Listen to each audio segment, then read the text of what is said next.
Ayan, ang kasag na malaking nakuha. Tinalian ni Japong. Ayan. Sitihin ito.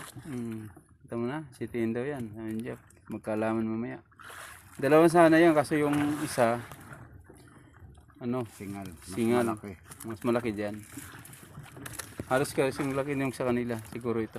Halos pareho siguro sa Hindi, inyo. mas malaki ito. Nakita mo?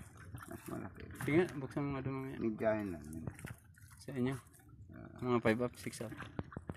Sitihin. Ayan, may kahuli din silang malaki guys. Ayan, tingnan natin. Ayan, buksan mo nga. Saan yung nahuli nyo kanina? Saan yung? Daw, itapat mo. Pareho lang. Pareho lang. Oo, malaki pa. Parehas nga. Parehas lang. Parehas lang. Isang malaki para Yung, mas malaki yun, yung singal. Dambuhala. Ayan guys, oh. Isang kiluhin sa ano, oh. Yan, oh. Yan. Magkaibas ng kulay, oh. Mas pulat to, no? Pulang-pula ito. Ito sana guys, oh. Ang nahuli kaso lang, walang hanapin pa yung isang kamay. Yan, oh. Sa likod na lang. Oh, kita mo yan. Yan ang huli namin ngayon, ha. Pero mas malaki ang likod nito sa iyo. Oh. Pero pareho lang yan. Kasi yung dito ba, ang haba dito. Ayan guys, ha. Okay. Hindi pa kami tapos. Gandang display nito.